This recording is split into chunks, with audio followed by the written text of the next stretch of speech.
Hello and welcome to another video. So you saw the title, you clicked on it because you're like, baby, I don't know what I'm gonna do. And today I want to talk to you. So we're gonna do this video in, my same storytelling fashion, because it's not really me telling a story, but stories might come, okay? I'm doing a little craft down here, but I feel like I wanted to be relaxed and chill. I'm just gonna look up and talk to you guys, just like you sitting here with me. So without further ado, let's get into today's video. I wanted to make this video because as I was driving today, I'm like, okay, what other videos? I told you guys about money. You guys really seem to like that. Everybody wants to know about the money. But there was one thing that I wanted to know a lot more information about that nobody would tell me. Like, they were just trying to scare you there, but you really didn't know. Like, I really want to know what to expect, okay? So I want to help you out because, if you hear, I'm definitely more anxious driven person. Like, I have more of an anxious personality, and when I say that, I mean like in a clinical sense, not in like, girl, it's not in a clinical sense. Like, I have clinical anxiety, meaning that sometimes your body will do things nervously even though your mind is okay with something. And the gas chamber, honey, really brought it out of me. I remember thinking about, since the day that I arrived there, I remember thinking about how was I going to get through this gas chamber, because I know they're not going to coddle me through it. So how am I actually going to make it through this? So I just want to walk with you guys, walk the process through with you guys, shed a little light so that you're not nervous about it. Okay, so first, the gas chamber happens in red phase, and it happens, I would say, within the first 2 weeks of you being there. So they get it done pretty quickly. I know this is not something that they always have done, but I feel like they just get it done and get it over with, because it's one of those things, like, out of all the things we did, I would say it's the thing that made me the most nervous. I don't know, I just thought I'd be gassed to death, honey. I didn't know how it was going to be. I'd never been pepper sprayed or anything like that, so I just didn't know what to expect. So what we did, it was like a field day. Not a field day like fun. It was a field day in that we went to this place, kind of like the day that we went to get our equipment from the warehouse. So they bust us all to this place, which they do that a lot. They'll bust you to the place. If you're close enough to walk, they'll have you walk to the place. But they took us like in cattle cars and buses and stuff. They bust us to the place, and the whole day was really spent learning about the equipment. So that's the first thing. This whole event is not just to scare you, it's really to teach you to trust the equipment works.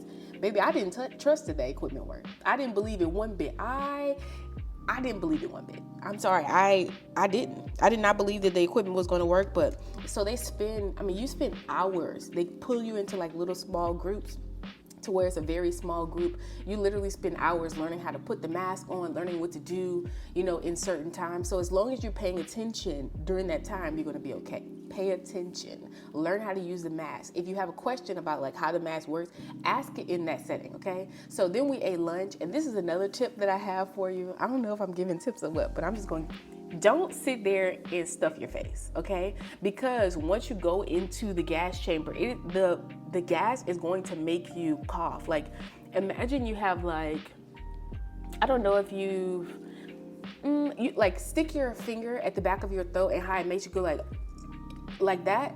The gas is going to make your body do that naturally. So it's not like something that you can control. So if you have a belly full of food, especially like dairy products and things like that, you're going to have more to throw up. So when you see people throwing up, it's probably because they had a lot in their belly, okay?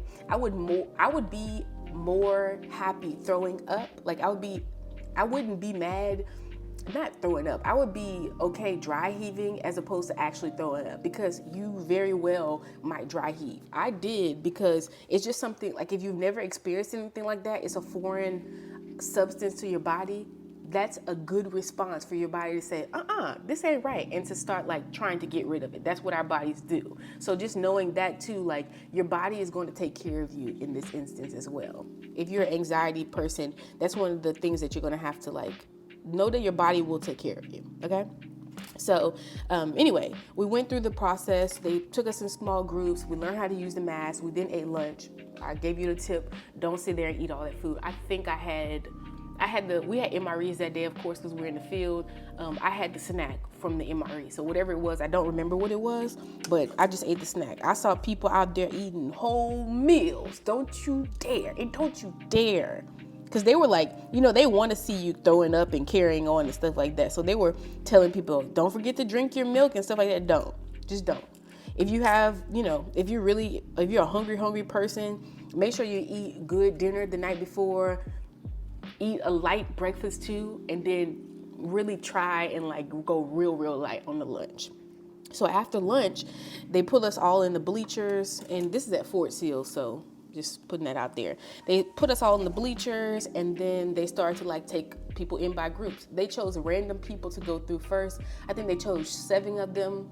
And so on the ground, there's like this little map of the building basically. So it's like in rocks and stones and stuff. And they show you how you're going to be entering and exiting, and just how you're going to walk. You're going to be walking with, your hands on the person in front of you, and heel to toe, girl. It's very close, okay? You get very close and personal. But you're going to be so scared, you're not going to mind being close to the person in front of you.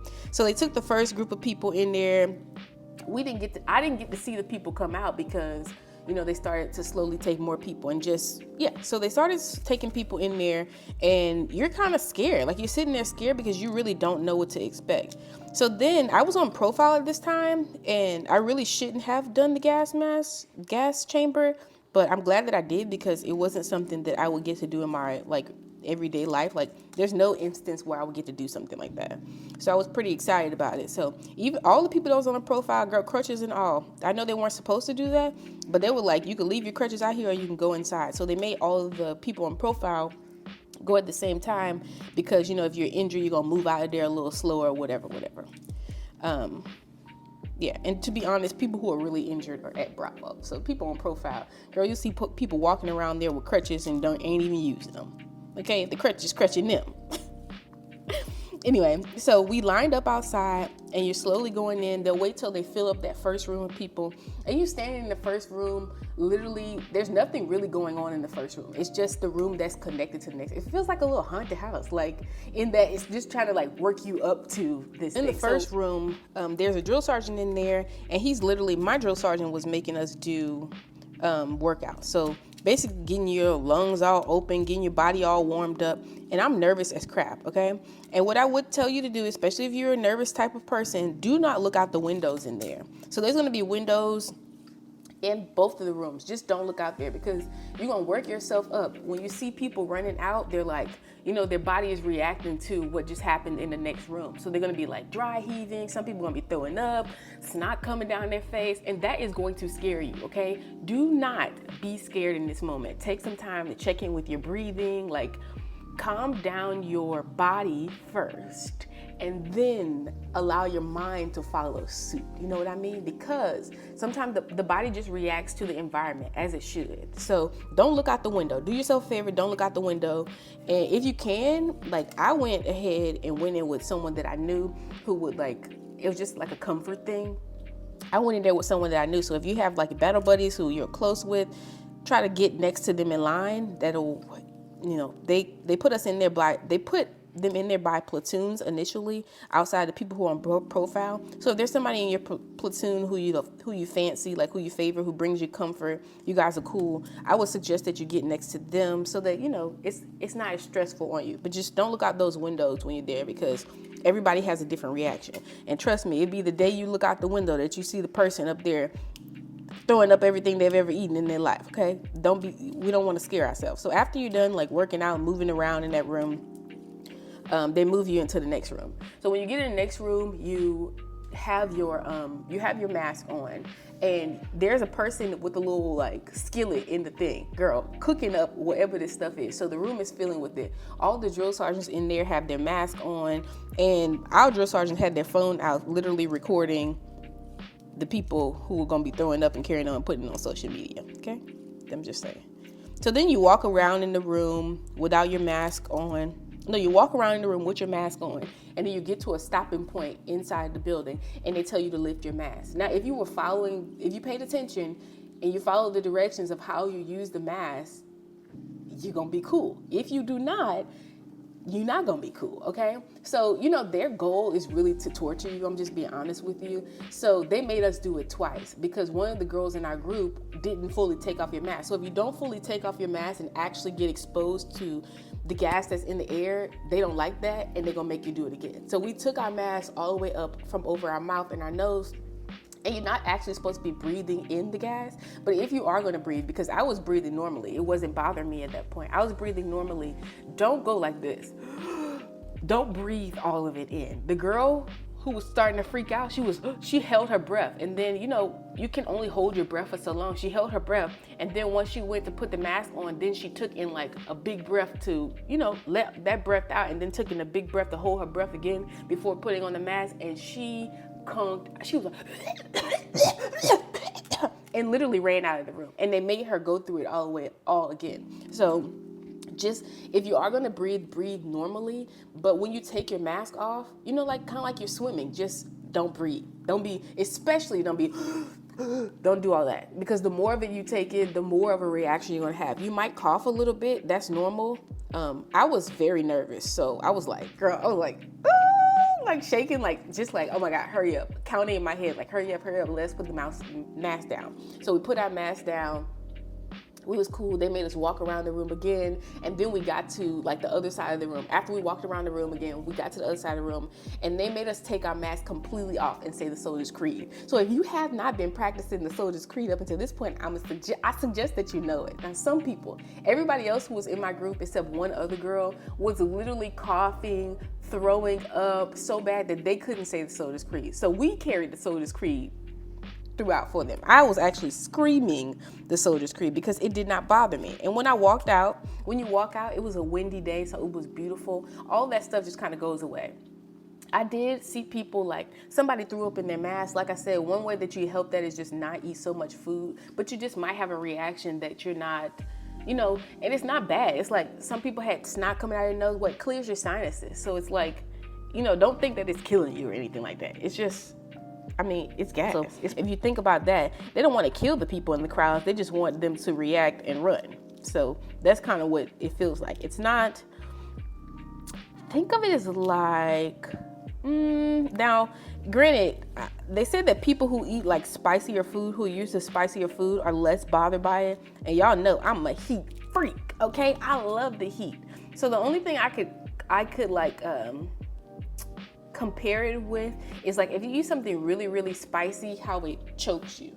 Or maybe have you ever cooked a seafood boil in the house, or just something with a lot of pepper in the house, and how it just starts to choke you without you you don't even have to be in the same room. It just starts to choke you like right there in the back of your throat, okay? So it's like that times about 10. It's a very just annoying kind of choke from the back of your throat. So it does a little something to your sinuses. That's what makes people throw up and their snot and stuff coming out their mouth.